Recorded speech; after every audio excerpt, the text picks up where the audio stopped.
Now, here in the UK, people granted asylum will only be allowed to stay in the country temporarily in a major change of policy to be announced by the Home Secretary on Monday. It's part of a shake-up of asylum rules. Under the new proposals, anyone granted asylum will have to return to their home country once it's safe to do so. The new policy is influenced by the centre-left government in Denmark, which has some of the toughest asylum rules in Europe. Well, Ian Watson has more. Shabana Mahmood told the Labour conference in September she'd do whatever it takes to regain control of the UK's borders. We can only be open to the world if we are able to determine who comes in and who must leave. And she's been looking to another government run by Labour's sister party for inspiration. Denmark's Social Democrats have been toughening up their immigration policies to see off an electoral threat from the populist right. Last week, the BBC revealed that the Home Secretary sent top officials to Copenhagen to see what lessons could be learned, and we're about to see the results. In the UK, if you're successful in claiming asylum, you become a refugee. You can stay for 5 years initially and then apply, subject to conditions, to stay permanently. But now the Home Secretary is expected to announce, like Denmark, that refugees will only be allowed to stay on a temporary basis and must return when their home country is considered safe. The Home Office says this will be the biggest change to refugee policy since the war.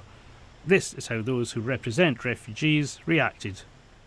People who are fleeing for their lives from bombs and from tyranny and from persecutors don't sit and think, should I go to that country because this will happen to me or that will happen to me? They go there because they have family, they have connections, they can speak a bit of English or historical connections. That's why they come. And these measures will simply hurt them. They won't make any difference as to why they will come here in the first place. The Home Secretary hopes the policy shift will dissuade some asylum seekers from crossing the Channel in the first place. Some in Labour's ranks don't want the government to go down the Danish road. They think the policies are too similar to the populist right. The Conservatives and Reform UK think the policy isn't bold enough. They say the government should leave the European Convention on Human Rights, which they say is a barrier to deportations. But the Home Secretary says she recognises there's a crisis at our borders, and the Danish way could help solve her huge political headache. Ian Watson, BBC News. Well, our politics investigations correspondent Billy Kember is across this. So, Billy, we've heard from Ian how it potentially could look. The announcement expected on Monday. Why are the government doing this? Well, successive governments have grappled with the issue of immigration and how to take control of Britain's borders and to bring down, crucially, the number of people travelling here to claim asylum and within that, the number of small boat crossings. The number of asylum applications is at a record high in the last year, and small boat crossings continue in large numbers. Last week, in 4 days alone, there were more than 2,000 people who arrived across the Channel on small boats. So it's a very hot political issue and has been for a number of years. And now Labour think they've potentially found some policy solutions by looking across the sea to Denmark.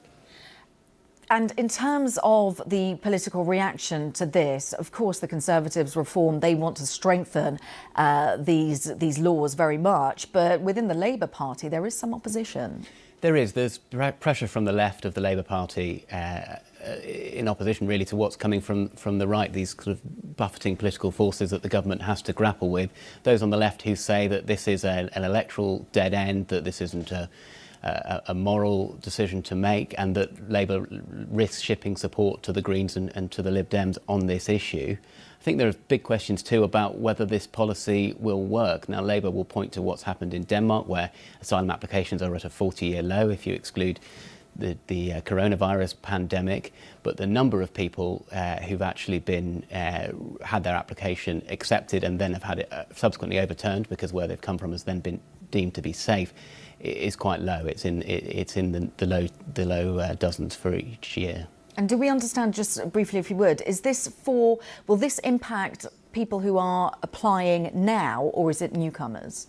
So this will, we await the details on Monday, but when it's brought in, it will impact anyone applying for asylum. It remains to be seen what happens to those who've previously had asylum applications granted. But under these changes, someone being granted a successful asylum application would become a refugee, would then only hold that status on a temporary basis. It would be regularly reviewed, perhaps every 2 or 3 years, and then crucially, if their circumstances in their home country were deemed to have changed and it was now deemed to be safe, they could then be returned home at that stage.